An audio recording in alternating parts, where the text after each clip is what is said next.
तस्य ज्ञानञ्जनशलाकया चक्षुरुन्मिलितं येन तस्मै श्रीगुरवे नमः। श्रीचैतन्यमनोभीष्टं स्थापितं येन भूतले स्वयं रूपकदा मह्यं ददाति स्वपदान्तिकम्।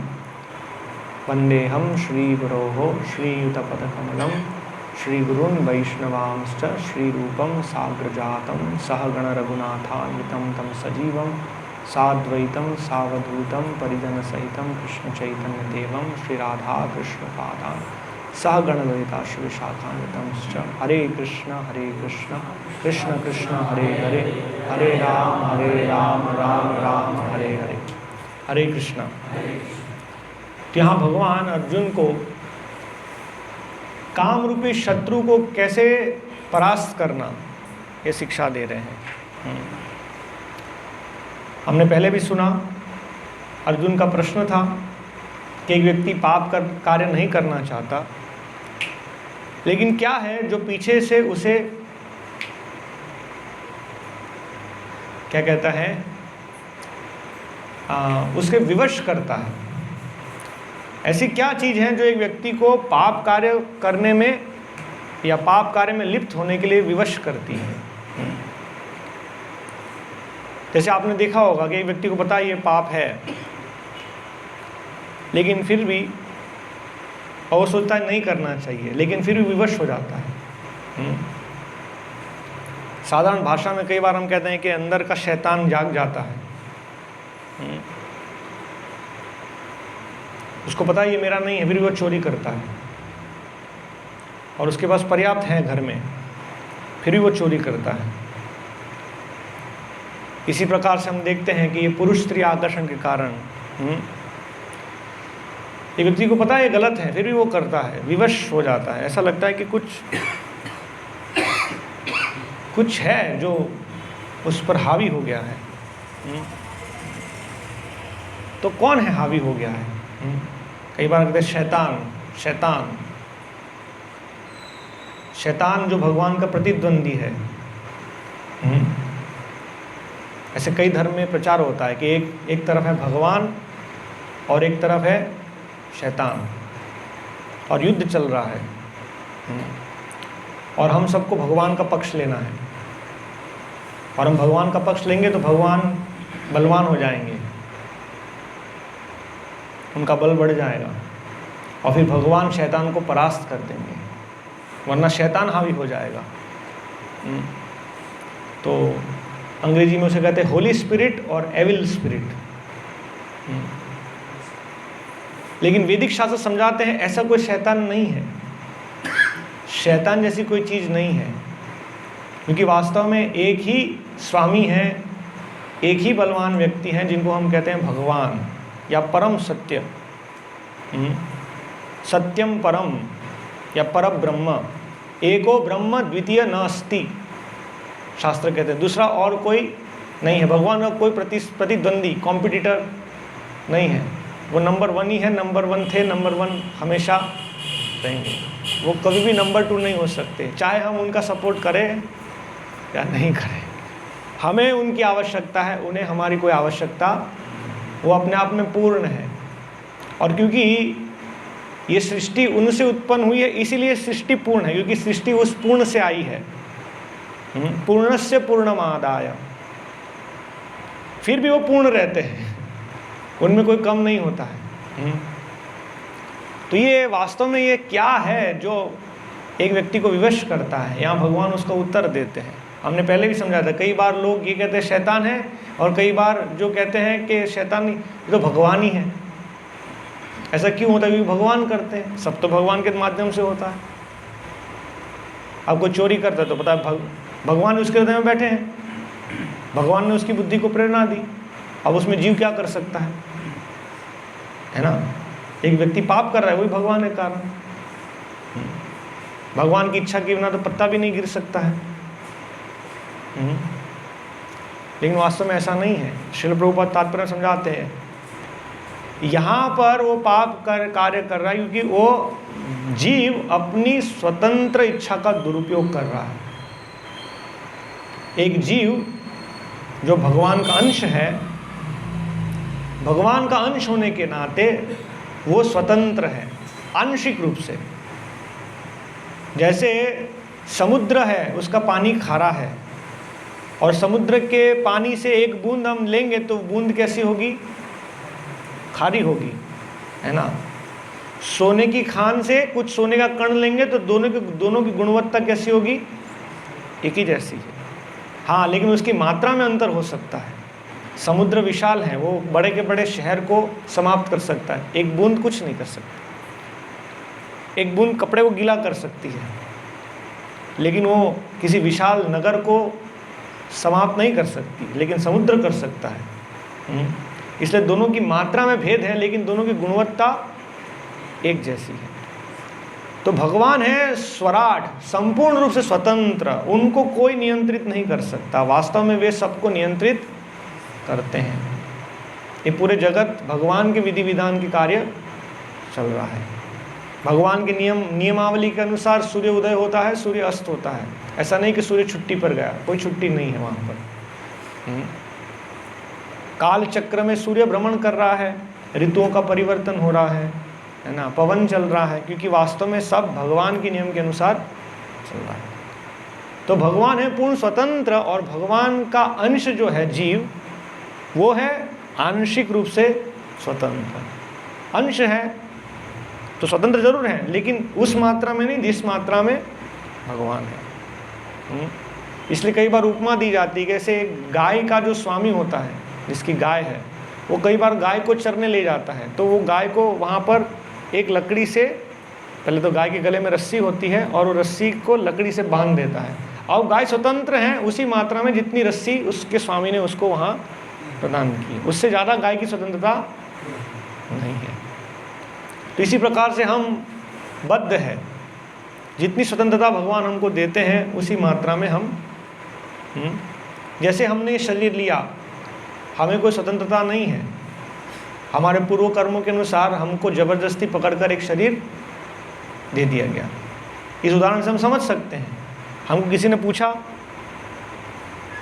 मुझे तो भाई धीरूभाई अंबानी का घर जन्म चाहिए, ऐसा नहीं मिलता है। हमारे कार्यकलाप और इच्छा के अनुसार हमको एक शरीर दे दिया। कोई भाग्यवान है, उसको मनुष्य शरीर मिला, और जिसका भाग्य नहीं था पूर्व कर्मों के अनुसार, तो उसे पशु शरीर मिला। वो ज़्यादा बंधा हुआ है ना, वो नहीं विचार कर सकता जो हम विचार कर सकते हैं। उसका शरीर, उसकी रस्सी छोटी है, जैसे गाय की रस्सी छोटी कर दी जाती है, वैसे पशु जो है वो अपने शरीर के अनुसार ही कार्य करते हैं। इस प्रकार से सूअर जो है वो मली खाता है, उसको पूरी और हलवा के बारे में समझ में नहीं आएगा। शेर मांस ही खाता है, चिड़िया दाना ही खाती है। अब हम विचार कर सकते हैं हमें मांस खाना, नहीं खाना, पूरी खाना, हलवा खाना, क्योंकि हमारे शरीर में स्वतंत्रता ज़्यादा है, रस्सी ज़्यादा है। और जितना हमारा भगवान के साथ संबंध होगा उतनी हमारी स्वतंत्रता बढ़ती जाती है, उतना हम भौतिक बंधनों से हम मुक्त हो जाते हैं। जैसे हम देखते हैं नारद मुनि, जिनका संबंध भगवान के साथ बहुत घनिष्ठ है, तो वो इस जगत के नियमावली से बंधे हुए वो उसी देह में भगवत धाम भी जा सकते हैं, अन्य लोकों में भी जा सकते हैं, हम नहीं जा सकते। इसी प्रकार से एक योगी है, वो भी शरीर के बहुत सारे बंधनों से मुक्त है। वो एक साथ अपने आप को 9 रूपों में विस्तार कर सकता है।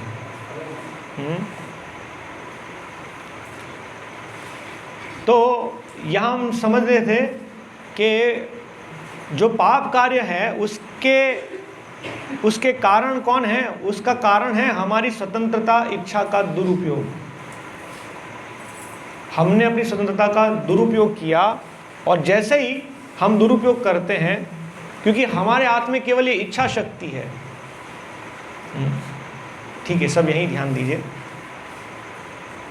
एक जीव जो है उसकी इच्छा शक्ति है, अन्य जो कार्य है वो उसके हाथ में नहीं है, वो प्रकृति करती है गुणों के आधार पर, है ना। जैसे हमने उदाहरण लिया, ये शरीर हमने प्राप्त किया, अभी शरीर जैसा प्राप्त किया है उसके अनुसार ही हम कार्य करेंगे। हम भूमि पर बैठे हैं, हम हवा में नहीं उड़ सकते, क्योंकि हमारा शरीर हवा के लिए नहीं बना है, और हम जल में भी नहीं रह सकते, क्योंकि हमारा शरीर जल के लिए नहीं बना है। तो हमने जैसी इच्छा की और उस इच्छा से जो कार्य किए वो हमारे हाथ में था। उसके पश्चात किस प्रकार का शरीर हमें मिलेगा और उस शरीर में कौन सी परिस्थितियां हमें मिलेगी, ये सब प्रकृति अपने गुणों के माध्यम से करती है ना। प्रकृते क्रियमाणानि गुणे कर्माणि सर्वशः, फिर व्यक्ति विवश हो जाता है।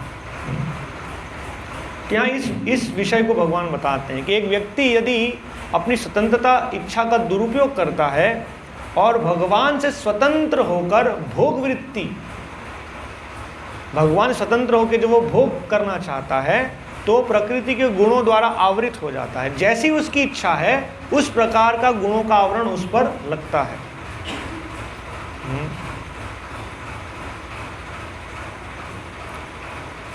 यदि उसकी भोग वृत्ति कम मात्रा में है तो प्रकृति गुण से आवृत जरूर होता है, लेकिन वो सत्व गुण का आवरण है। अगर भोग वृत्ति बहुत अधिक है तो वो आवरण और गाढ़ा हो जाता है, जो रजोगुण का आवरण होता है। और यदि अत्यंत अधिक भोग वृत्ति है तो वो तमोगुण से आवृत होता है।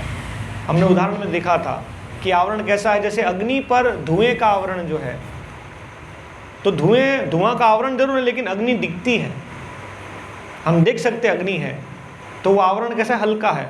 और ज़रा सा हम कुछ हवा और कुछ फूंक लगाएंगे तो वो धुआं हट जाता है, आसानी से हट जाता है।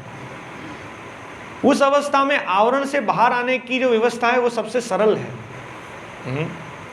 फिर हमने दूसरा उदाहरण देखा था, भगवान यहाँ जो उदाहरण देते हैं, यथा दर्पो मलेन च, दर्पण जो शीशा है वो जब बालू से ढक जाता है या रेत के कण से ढक जाता है ना, तो वो आवरण है। वो आवरण कैसा है, उसमें दर्पण दिखता नहीं है।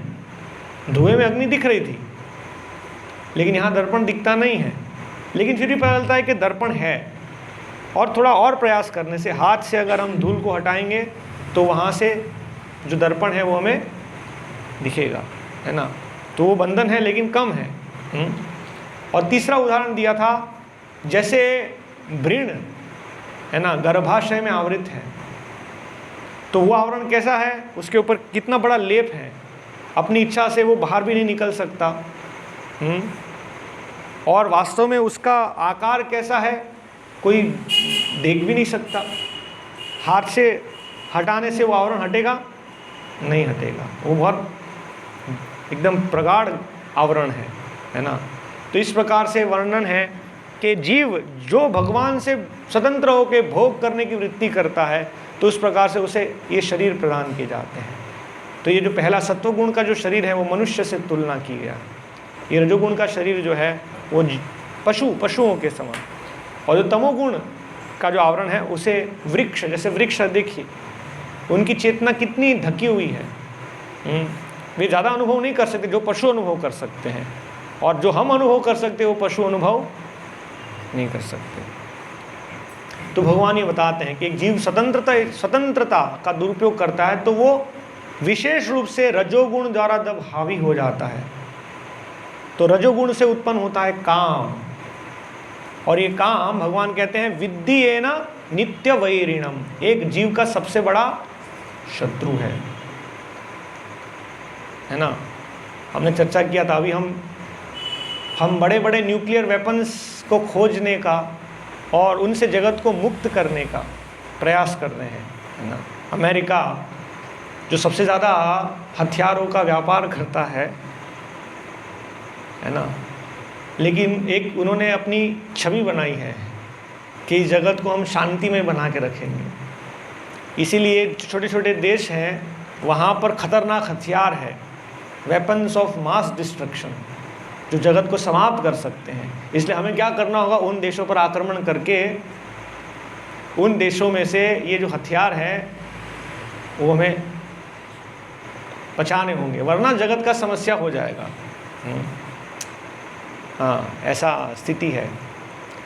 हाँ, मैं क्यों ये विषय बता रहा था कि अभी हम बहुत चिंतित हैं, हम अणु बम और ऐसे बड़े बड़े शस्त्रों के बारे में चिंता करते हैं कि इससे जगत का नाश हो जाएगा। हाँ ज़रूर ऐसा है, ऐसे बम हैं, है ना। आज से लगभग 80 साल पहले हिरोशिमा और नागासाकी पर जब बम फेंका गया तो पूरे के पूरे शहर तबाह हो गए, और 80 साल में तो विश्व बहुत आगे आ चुका है।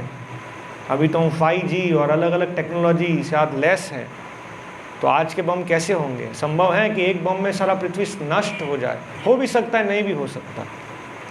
लेकिन भगवान यहाँ कह रहे हैं कि इन सभी शत्रुओं से बड़ा एक शत्रु है जिसका हम ध्यान नहीं रख रहे हैं, वो है काम। ये काम ऐसा शत्रु है जो पूरे संसार को जला सकता है, और ये जला रहा है। अभी जिस मात्रा में काम बढ़ रहा है, उसी मात्रा में इस समाज में अपराध बढ़ रहे हैं। ये कोई प्रशंसनीय बात नहीं है कि स्कूल में हर क्लासरूम में एक सीसीटीवी कैमरा लगाना पड़ रहा है कि पता नहीं क्या घटना चल रही है। केवल क्लासरूम में नहीं, स्कूल की बस में भी, बच्चों को जो स्कूल बस लेने जाती है वहाँ पर भी एक सीसीटीवी कैमरा लगाना पड़ रहा है। हर जगह ये स्थिति है, क्योंकि किसी पर भी विश्वास नहीं। क्यों? क्योंकि सब लोग काम में आवृत हैं। कैसे आवृत हैं, है ना? सभी जगह, अभी सबके टीवी में, सबके फ़ोन में, रास्ते में जाएंगे तो सड़क में, सब जगह काम काम काम। ये काम वासना पूरे जगत को घेर के रखा है, और इस समाज ने उसको सहर्ष स्वीकार कर लिया है। अभी कुछ समय पहले मैं एक व्यक्ति से चर्चा कर रहा था, तो वो बता रहे थे कि जब हम छोटे थे और ये जब टीवी आया और ऐसे ये आधुनिक पिक्चर जब ये आना शुरू हुई, तो कभी ऐसा होता था कि एक हीरो किसी हीरोइन को स्पर्श करता था तो बच्चे या बड़े खड़े होकर घर से बाहर कमरे से बाहर निकल जाएंगे या टीवी बंद कर देंगे तुरंत। स्थिति थी। लेकिन आज की स्थिति कैसी है कि वो नॉर्मल हो गया है। ये किसी का हाथ स्पर्श करना तो कोई बहुत बड़ी बात नहीं है। वो तो रास्ते में आपको दिखेंगे, सब घूम रहे हैं। लेकिन आज एक परिवार साथ में मिलकर ऐसे सब दृश्यों को देख रहा है, क्योंकि उन्होंने स्वीकार कर लिया कि ये तो नॉर्मल है ना, यही जीवन है। तो भगवान यहाँ समझा रहे हैं कि इस प्रकार का समाज जलेगा, और अभी स्थिति हम देख रहे हैं। विशेष रूप से युवक और युवतियों का सड़कों पर घूमना, किस प्रकार के वस्त्र धारण करके वे घूम रहे हैं, है ना। इसलिए आप देखिए कि जब कोई ऐसी दुर्घटना होती है और कोई समझदार व्यक्ति, जैसे अखबार में आप देखेंगे कि एक बार भारत में, दिल्ली में जब एक स्त्री के साथ दुर्व्यवहार हुआ, तो वहाँ कमिश्नर ने कहा कि समस्या ये है कि रात के 2 बजे ये स्त्री किस प्रकार के कपड़े पहनकर अकेली घूम रही है। उसको समझना चाहिए, ऐसे नहीं घूमना चाहिए। तो वहाँ पर विरोध होता है कि हम कैसे भी घूमें, आप अपना कार्य कीजिए, आपका कार्य है हमें रक्षा देना, आप अपना रक्षा दीजिए, हम कैसे भी घूमें। तो इस प्रकार से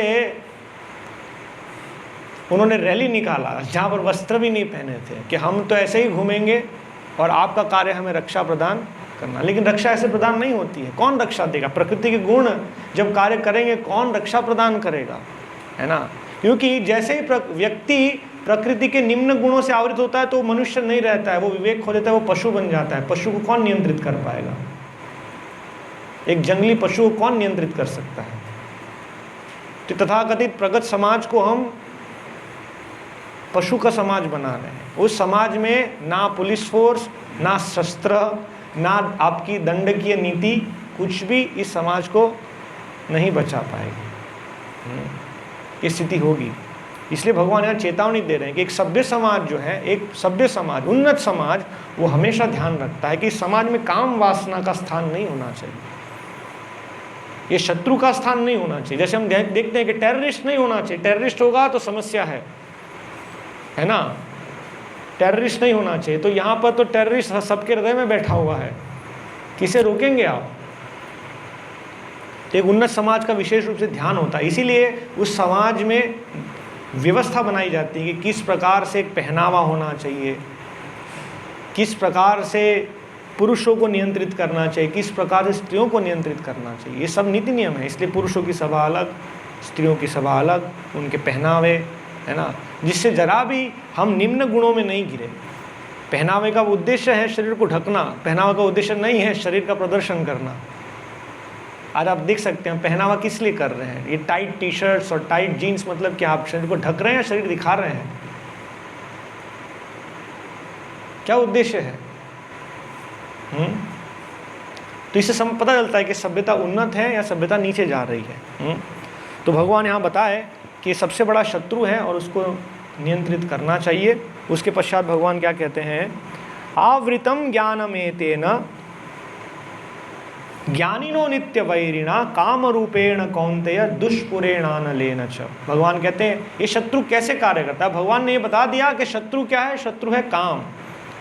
अब शत्रु तो है, लेकिन वो शत्रु करेगा क्या और शत्रु कहाँ कहाँ पर है, ये भगवान बता रहे हैं, जिससे हम इस शत्रु को नियंत्रित कर सके। तो पहला भगवान कहते हैं कि ये जो शत्रु है वो क्या करेगा, एक जीवात्मा का जो वास्तविक ज्ञान है उसको ढक देता है। यहाँ पर भी श्रील प्रभुपाद तात्पर्य में समझाते हैं कि एक जीवात्मा क्या करता है ये काम, जो आत्म साक्षात्कार तथा आत्मविज्ञान की उत्कंठा को विनष्ट करने वाला है। एक जीव प्रश्न करता है कि मैं कौन हूँ, मेरे जीवन का उद्देश्य क्या है। ये जो प्रश्न है जो पशु नहीं करते हैं, जो एक मनुष्य प्रश्न करता है मैं कौन हूँ और मेरे जीवन का उद्देश्य क्या है, काम इन प्रश्नों को आवृत कर देता है, इस ज्ञान को ढक देता है। वो व्यक्ति कभी प्रश्न ही नहीं करेगा मैं कौन हूँ, मैं कौन हूँ, अभी मत पूछो, अभी एंजॉय करो। जीवन का लक्ष्य क्या है, जीवन का लक्ष्य है एंजॉय, खाओ पियो मौज करो, ये जीवन का लक्ष्य है। छोटा टीवी से बड़ा LCD टीवी, छोटे घर से बड़ा घर, बड़ी बड़ी गाड़ियाँ, अच्छे अच्छे कपड़े, इस प्रकार से वो जीवन का लक्ष्य यही मान लेता है ना। तो भगवान क्या कहते हैं कि आवृतम ज्ञानमेतेन, एक जीव का वास्तविक ज्ञान क्या है, मैं कौन हूँ, वाओ मैं शरीर नहीं हूँ, ये मैं शरीर नहीं हूँ, ये शरीर जो मैंने धारण किया है वो कष्ट का कारण है ना। जन्म हुआ तो कष्ट प्रारंभ हो गया, अब मृत्यु होगा तो कष्ट होगा, बुढ़ापा कष्ट, बीमारी कष्ट, ये सब क्यों, क्योंकि ये शरीर मैंने धारण कर लिया, ये ज्ञान है, मैं शरीर नहीं हूँ, है ना। और ये शरीर छोड़ने के बाद एक और शरीर मुझे धारण करना पड़ेगा, वो भी कष्ट का कारण है, ये है ज्ञान। तो भगवान कहता है काम उस जीव के ज्ञान को आवृत कर लेता है। और विज्ञान मतलब जब एक व्यक्ति समझ जाता है कि मैं कौन हूँ, मैं शरीर नहीं हूँ, तो फिर उसके अनुसार वो कार्य करता है। जैसे विज्ञान, आप सब अगर विज्ञान पढ़े हैं तो उसमें क्या है, पहले आप एक उदाहरण लेते हैं कि गुरुत्वाकर्षण बल है, उसे कहते हैं सैद्धांतिक ज्ञान, गुरुत्वाकर्षण बल है। तो गुरुत्वाकर्षण बल कैसे कार्य करता है उसको देखने के लिए आप कुछ प्रयोग करते हैं, है ना। आप किसी चीज़ को उठाकर हवा में ऊपर फेंकते हैं और वो नीचे आती है, तो आप स्थापित करते हैं कि ये प्रैक्टिकल विज्ञान, यहाँ पर ये हो गया। तो जीव जो समझ जाता है कि मैं शरीर नहीं हूँ और ये शरीर कष्ट का कारण है, तो शरीर से बाहर निकलने के लिए क्या करना है, और कौन है जो शरीर और आत्मा दोनों को नियंत्रित करता है, वो परमात्मा, वो भगवान कौन है, और उस भगवान के साथ मेरा संबंध कैसे स्थापित हो, वो है विज्ञान। तो यहाँ भगवान कहते हैं कि ये काम क्या करता है, ज्ञान विज्ञान को आवृत कर देता है ना। और ये काम कैसा है, ये काम कभी भी संतुष्ट होने वाला नहीं है, दुष्पुरेण, है ना। ऐसा नहीं है कि अभी युवावस्था है इसीलिए काम सता रहा है, लेकिन आप जब वृद्ध हो जाएंगे तो काम आपको छोड़ देगा, उसकी अवधि है ना। ऐसे हम कहते हैं कि अभी बारिश का 4 महीने की बारिश है ना, ये कुवार के महीने में बारिश समाप्त हो जाएगी, उसके बाद बारिश परेशान नहीं करेगी, 4 महीने की बात है। लेकिन यहाँ भगवान कहते हैं ये काम कैसा है, काम ऐसा नहीं है कि आप बस उसकी इच्छा को पूरित करते रहेंगे तो आप उससे उठ जाएंगे। कई बार लोग कहते हैं कि आप इंद्रियों को मत रोको। शायद मैंने सुना यहीं पर ही बहुत प्रसिद्ध है एक व्यक्ति ओशो, इंद्रियों को क्यों रोक रहे हो, हाँ इंद्रियों को नहीं रोकेंगे तो क्या होगा क्या होगा। यहाँ भगवान कह रहे हैं जैसे अग्नि है, अग्नि जब तक ईंधन डालते रहेंगे अग्नि रुकेगी नहीं, अग्नि जलती रहेगी, भभकती रहेगी जब तक ईंधन डालें। अग्नि को रोकने के लिए ईंधन रोकना होगा। तो यहाँ भगवान ये कह रहे हैं कि काम का मतलब ये नहीं है कि युवावस्था में काम सताएगा, वृद्धावस्था में काम नहीं सताएगा। वृद्धावस्था में काम जाता नहीं है, काम को भोग करने के उपकरण चले जाते हैं लेकिन काम नहीं जाता है। हृदय में काम पीड़ा देता है ना। इसका उदाहरण है, प्रभुपाद एक कहानी बताते हैं कि एक बार अकबर और बीरबल तो अकबर ने बीरबल से प्रश्न किया कि बीरबल ये काम कब जाता है? तो बीरबल ने कहा नहीं जाता है। तो बोले कैसे? समय आएगा समझाऊंगा। तो एक दिन बीरबल ने कहा जहाँपना चलिए, आज हमें जाना है एक जगह, हमारे राज्य में एक व्यक्ति है, वृद्ध, शरीर छोड़ रहा है, उसे मिलने जाना है। तो अकबर बोले ठीक है। बोले आप भी चलिए और आपकी पुत्री को भी ले लीजिएगा, राजकुमारी उनको भी ले लीजिएगा साथ में। तो अकबर ने कहा ठीक है, उनको ले लेते हैं। तो जब वे गए और उनके छोटी सी कुटिया थी, वहाँ प्रवेश किए, अकबर प्रवेश किए, है ना, बीरबल भी प्रवेश किए। और बीरबल ने कहा इनकी आंखों को देखना। तो जैसे ही राजा आए तो बहुत चकित हो गए, ओ इस हमारे राज्य का सम्राट, राज्य के सम्राट आए हैं वहाँ पर अकबर, तो उनको देख रहे हैं। और फिर धीरे से बीरबल ने कहा राजकुमारी को अभी आप अंदर आइए। तो बहुत सुंदर थे, राजकुमारी जैसे प्रवेश किए तो उसकी नज़र अब राजकुमारी के ऊपर है और वहाँ से बस एक प्रकार से नज़र वहीं पर है। तो बीरबल ने कहा देखिए ये व्यक्ति शरीर छोड़ रहा है, इसका शरीर पूरा असहाय है, लेकिन इसकी इच्छा नहीं जा रही है। तो इस प्रकार से यहाँ भगवान बता रहे हैं कि यदि व्यक्ति सोचता है कि अभी इंद्रिय भोग कर लो, बाद में अपने आप शमन हो जाएगा, ऐसे शमन नहीं होगा। ये गलत धारणा है। श्री प्रभु बताते हैं कि जब वे विदेश गए अमेरिका, तो वहाँ 75 साल 80 साल के वृद्ध लोग रात को डिस्को में जाते हैं। प्रभु बोले क्यों जा रहे हैं? ये 75-80 साल के वृद्ध इतना धन खर्च करके डिस्को क्यों जाते, क्या उनको वहाँ देखना है? इसलिए आप समझ सकते हैं कि इस उम्र में भी चीज़ें शमन नहीं होती हैं। तो उसे कैसे रोक? अभी ये शत्रु क्या विनाश करता है भगवान ने बताया। एक जीव का जो ज्ञान है, जिसके लिए मनुष्य जीवन मिला, ज्ञानम ही तेषाम अधिको विशेष। ये मनुष्य जीवन जो है आहार, निद्रा, भय, मैथुन, इन 4 निकृष्ट क्रियाओं से ऊपर उठकर मैं कौन हूँ, मेरे जीवन का लक्ष्य क्या है, ये ज्ञान प्राप्त करने के लिए जो मनुष्य जीवन मिला, ज्ञानम ही तेषाम अधिको विशेषो ज्ञानेन ही न पशु भी समान। इसलिए पशु समान में कोई ज्ञान नहीं है। अभी गाय भैंस यहाँ पर आएंगी, बकरियाँ यहाँ आएंगी, तो क्या आप उनको ज्ञान देंगे? हम उनको कोई रोटी देंगे, उनको ज्ञान नहीं दे सकते, क्योंकि ज्ञान प्राप्त करना उनका अवसर ही नहीं है, उनका स्तर नहीं है। तो यदि मनुष्य जीवन में जो हमें अवसर मिला था ज्ञान प्राप्त करना, और हमने इस काम का ध्यान नहीं रखा और हम उससे आवृत हो गए, तो हम इस दिव्य ज्ञान से वंचित हो जाएंगे और हम पशु स्तर पे ही रहेंगे और अगला जीवन हमारा पशु ही होगा। तो भगवान कहते हैं दुष्पुरेण, ये कभी समाप्त नहीं होगा, अनलेन च, अग्नि की तरह जलता रहेगा। इसलिए पहले इसके ईंधन को रोकना होगा। जहाँ से इस काम को ईंधन मिल रहा है, उस काम के ईंधन को, इसीलिए नीति नियम। नीति नियम क्यों? बिना नीति नियम के समस्या है। फिर भगवान आगे कहते हैं इंद्रियाणि मनोबुद्धिस तस्याधिष्ठान मुच्यते।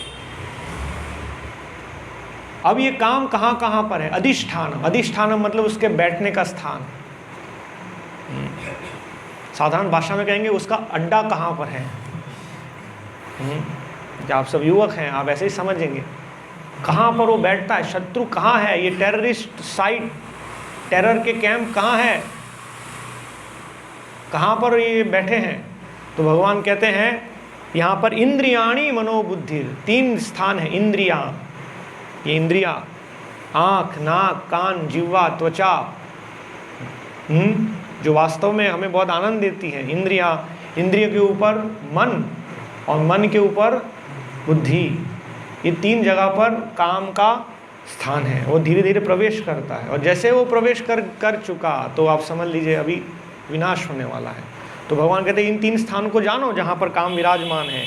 हाँ, एतेर विमोहयति एष, और इन तीनों के माध्यम से वो एक जीव को विमोहित कर लेता है। ज्ञानम आवृत्य देहिनम, और देहिनम शरीर के अंदर देही, हम शरीर है देह, शरीर के भीतर है हम देही, तो उस देही के वास्तविक ज्ञान को वो आवृत कर लेता है। ठीक है, तो ये सब हमने पहले समझा। ओके,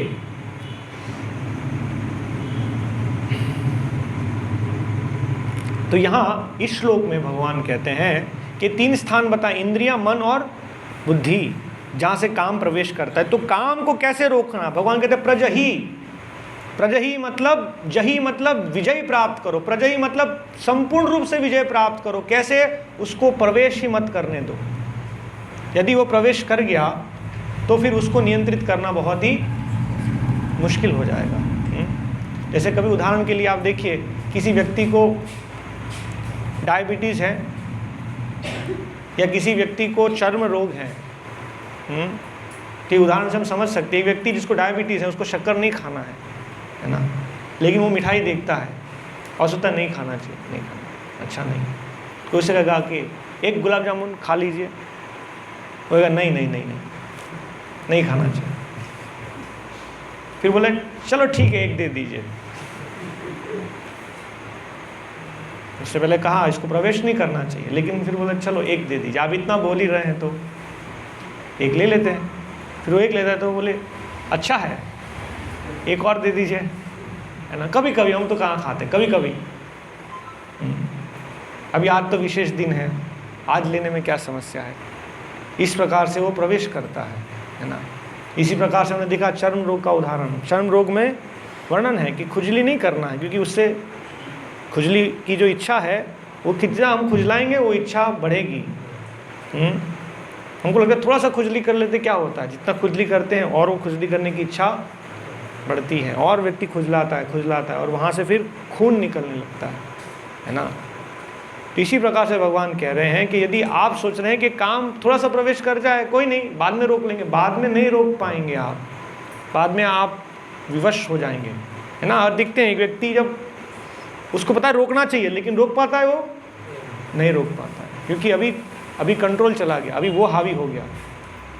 ऐसे भगवान यहाँ बता रहे हैं कि सबसे पहला इंद्रियों को, जहाँ से काम प्रवेश करता है, इन इंद्रियों को, तस्मात इसीलिए इंद्रियाणी, इंद्रियों को, इंद्रियाण आदौ शुरुआत, इंद्रियों से शुरुआत करके नियम्य, नियम्य मतलब रेगुलेट, वहीं कंट्रोल कर लीजिए, वहाँ से प्रवेश नहीं कर पाए।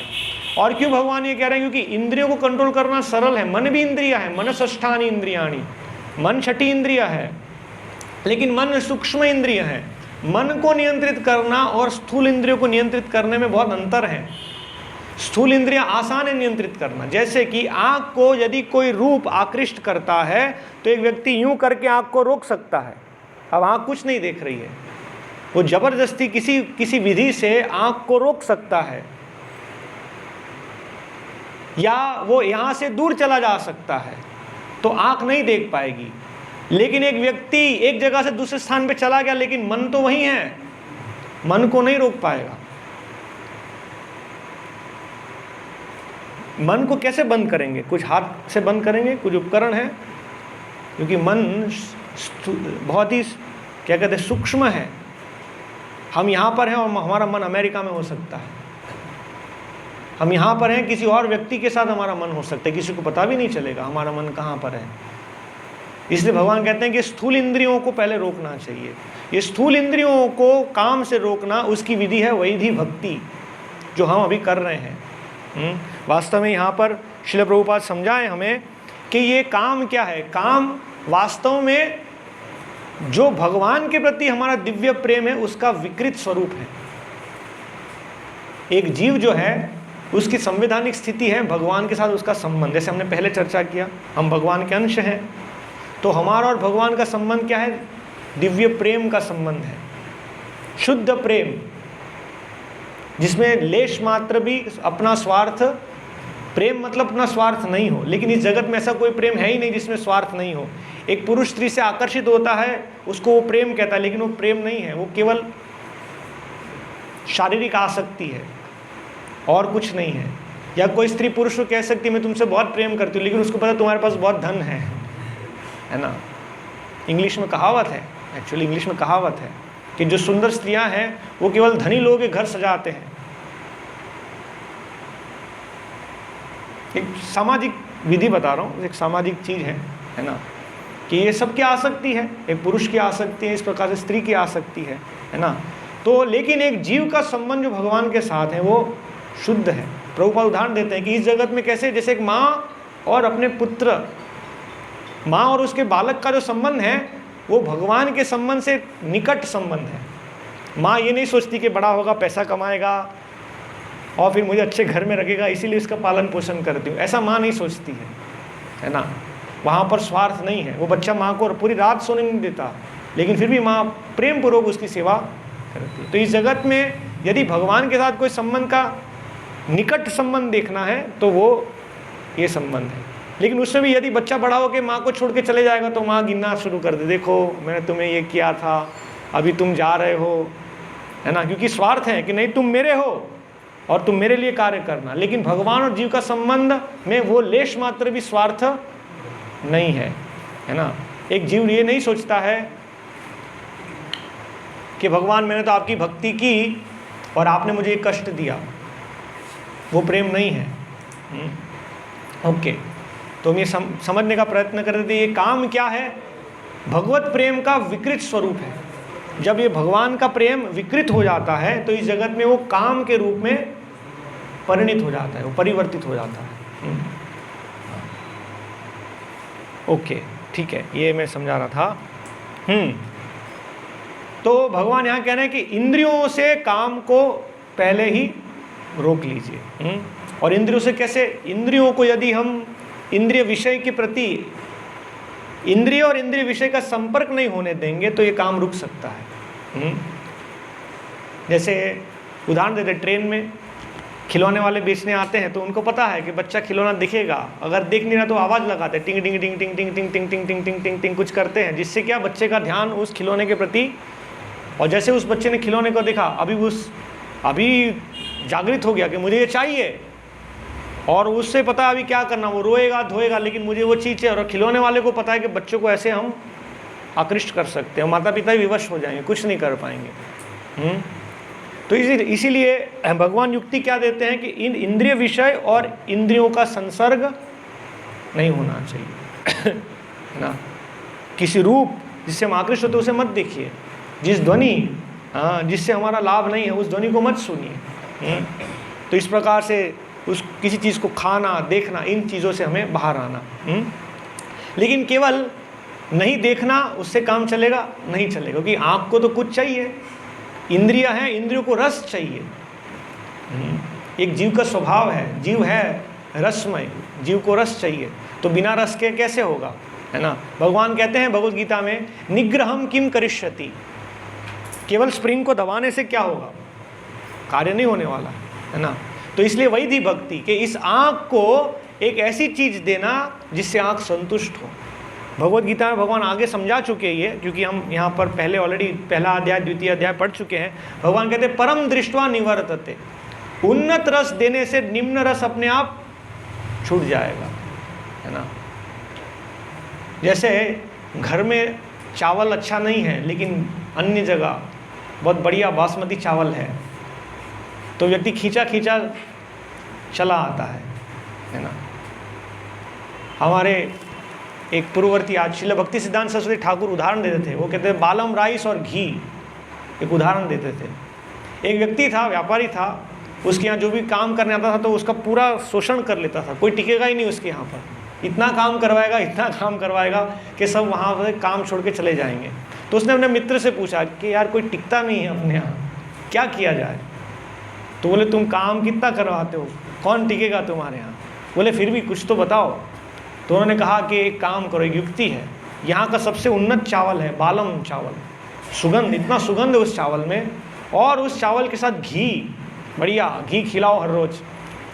तो ये अगर उसको भा गया तो आपके यहाँ टिक गया। तो एक व्यक्ति वहाँ पर आया काम करने के लिए, उसने ये पहले बालम चावल और घी खाया हो, वाह सोचते अरे ऐसा स्वामी तो कहाँ मिलेगा।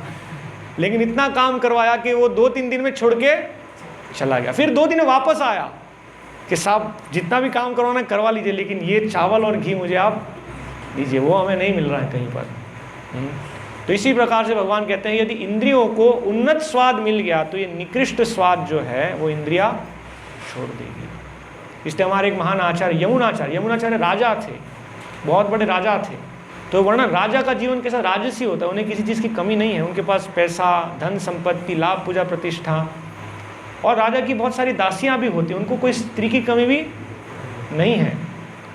तो यमुनाचार्य अपने प्रार्थना में लिखते हैं कि हे कृष्ण यद वधि मम चेत कृष्ण पदारविंदे, जब से मेरा मन भगवान आपके चरण में नियुक्त हो चुका है, नव नव रसा उद्यतम रंतुमासित, अब मुझे नए नए रस प्राप्त हो रहे हैं जो मुझे पहले कभी नहीं मिले। बहुत सारे हलवाई रसोइये थे, लेकिन ये जो रस कृष्ण भक्ति में मिल रहा है वो रस मुझे कभी भी नहीं मिला। तो ये हमें समझना है कि हमें रस जरूर चाहिए, लेकिन ये जड़ रस छोड़ने के लिए हमें चेतन कृष्णमय रस, इसलिए अम्बरीश महाराज, वो भी राजा थे, तो वो बताते हैं कि मैं अपने इंद्रियों को कैसे भगवान की सेवा में लगाता हूँ। ये आँख से भगवान के दिव्य स्वरूप का दर्शन करना है ना। ये शरीर तो नश्वर है, 2 साल में समाप्त हो जाएगा, लेकिन भगवान का शरीर सदैव सुंदर है।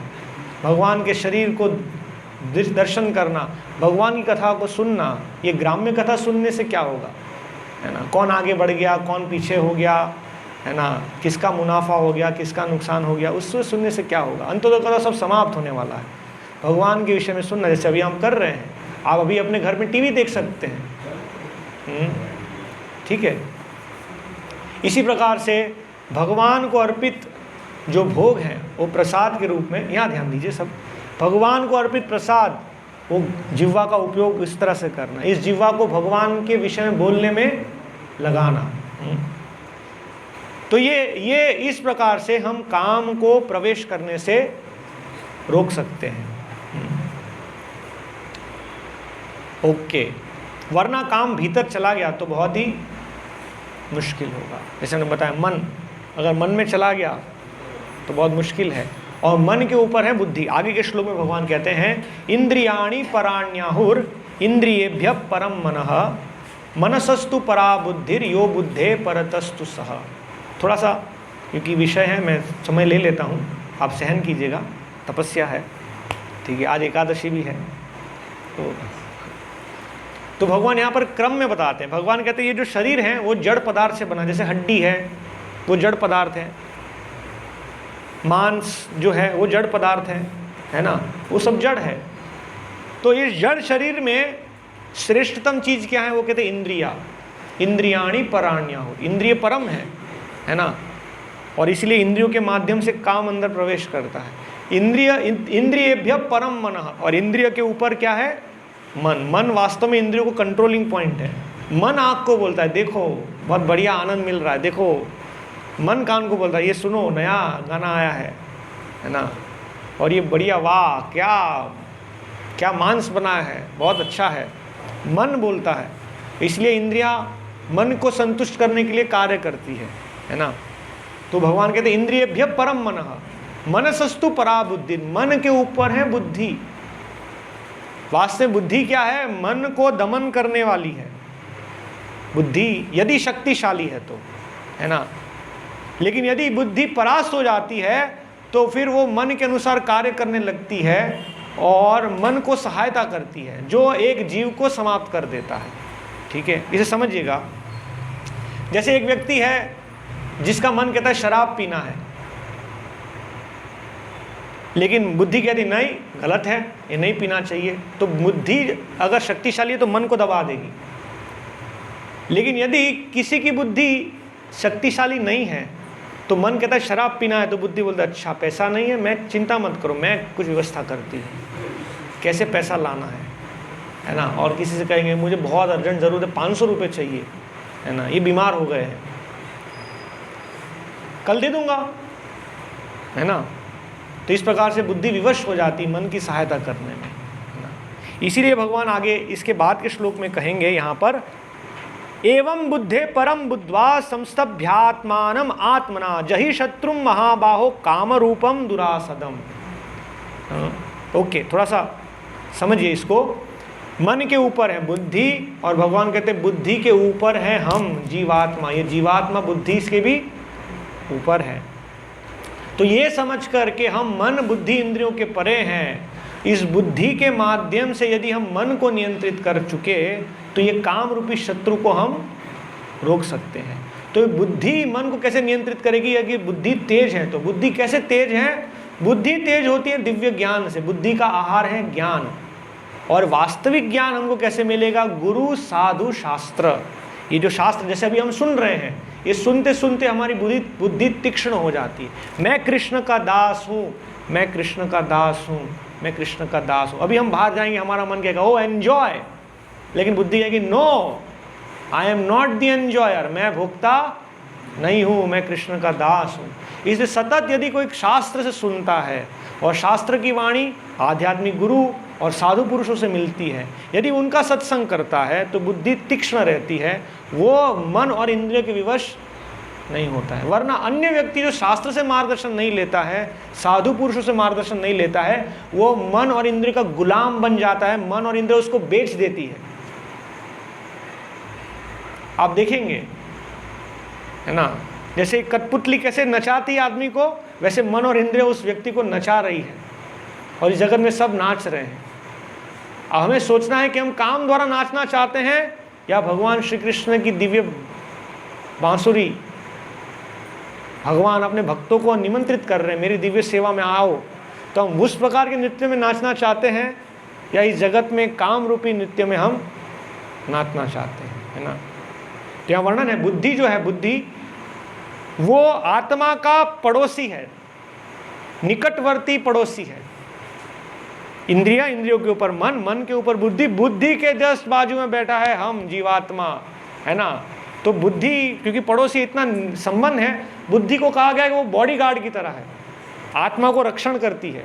मन और इंद्रियों के वेग से बुद्धि दमन करके आत्मा को रक्षण करती है ना। लेकिन यदि मान लीजिए कि जो बॉडीगार्ड हैं, जो क्या कहते हैं बॉडीगार्ड को हिंदी में क्या कहेंगे, हाँ, अंगरक्षक, यदि अंगरक्षक जो जिसका कार्य हमें बचाना, उसी को कोई घूस दे दे और उसी कोई अपने हाथ में कर ले, तो उसको कौन बचाएगा? जिसका अंगरक्षक ही उसका शत्रु हो, उसको कौन बचाएगा? उसका तो विनाश निश्चित है।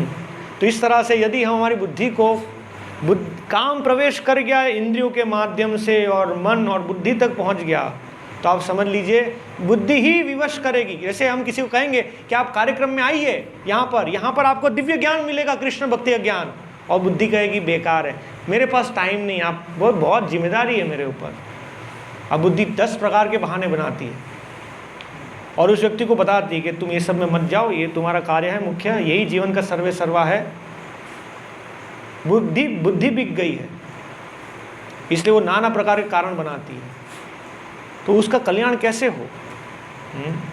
तभी हो सकता है यदि वो कुछ भी करके, जो भी हो, मुझे जाके भक्तों का संग लेना है, वहाँ शास्त्र का मार्गदर्शन लेना है, उससे बुद्धि धीरे धीरे शुद्ध होगी, है ना। तब वो समझ पाएगा कि मैं उनको भी चीटिंग कर रहा था, अपने आप को भी चीटिंग कर रहा था, मैं तो चीटर हूँ, वास्तव में मैं तो ठग रहा था, अपने आप को और सबको ठग रहा था। तो इस तरह से भगवान यहाँ कहते हैं, ये समझकर, ये दिव्य ज्ञान प्राप्त कर कर, दिव्य संदेश सुनकर, बुद्धि के माध्यम से मन और इंद्रियों को नियंत्रित करना और एक काम रूपी शत्रु को विजय प्राप्त करना, हाँ, इससे ही हमारा जीवन सार्थक होगा। तो ये हमारे लिए विधि भक्ति है। मन इंद्रियों कैसे नियंत्रित करना, विधि भक्ति। अभी हमारा प्रेम उदित नहीं हुआ, इसलिए हम विधि से सुबह उठना है, अच्छा नहीं लगता है, उठना है, मंगल आरती में आना है, भगवान का नाम लेना है, भक्तों का संग करना है, भगवान की सेवा करनी है, शास्त्र पढ़ना है ना।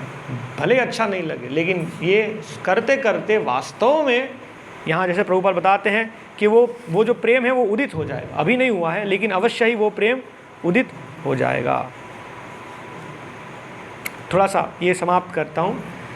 काम ईश्वर प्रेम का विकृत प्रतिबिंब है और प्रत्येक जीव के लिए स्वाभाविक है, किंतु यदि किसी को प्रारंभ से ही कृष्ण भावनामृत की शिक्षा दी जाए तो प्राकृतिक ईश्वर प्रेम काम के रूप में विकृत नहीं हो सकता। तो हम यही कह रहे हैं, हम प्रयास क्या कर रहे हैं, ये दिव्य ज्ञान लेकर भगवत प्रेम जागृत कर रहे हैं। यदि ये भगवत प्रेम जागृत हो गया तो हम काम से वशीभूत नहीं होंगे, वरना तो होना ही है। ओके, हम यहाँ विराम लेंगे। आपके कोई प्रश्न जिज्ञासा आप पूछ सकते हैं। तो तरुण कृष्ण वो बता रहे हैं कि थोड़ा सा कुछ और, तृतीय अध्याय समाप्त हुआ तो उसका संक्षेप में प्रभुपाद ही कहते हैं यहाँ पर। तृतीय अध्याय का जो समाप्त होता है, इसमें प्रभुपाद समझा रहे हैं भगवद गीता का यह 33 अध्याय निष्कर्षतः मनुष्य को निर्देश देता है कि वह निर्विशेष शून्यवाद को चरम लक्ष्य न मानकर अपने आप को भगवान का शाश्वत सेवक समझते हुए कृष्ण भावना में प्रवृत्त हो। भौतिक जीवन में मनुष्य काम तथा प्रकृति पर प्रभुत्व पाने की इच्छा से प्रभावित होता है। तो 33 अध्याय कैसे प्रारंभ हुआ? भगवान कहते हैं कि जब सृष्टि हुई तो सृष्टि में मनुष्य की उत्पत्ति हुई, उस साथ साथ देवताओं की उत्पत्ति हुई, और मनुष्य क्योंकि उसकी भौतिक अभिलाषाएं हैं तो वो क्या करता है? देवताओं की आराधना करता है। उसे कुछ चाहिए, ये समझ भी रहा है कि मैं अपने केवल प्रयास से सब कुछ चीज़ प्राप्त नहीं कर सकता, मेरे ऊपर भी कोई अधिकारी है, तो कैसे प्राप्त करना, अधिकारी को कैसे लुभाया जाए, है ना। तो इसलिए मैं उनको लुभाने के लिए कार्य करूंगा, जिसे वो कहता है यज्ञ।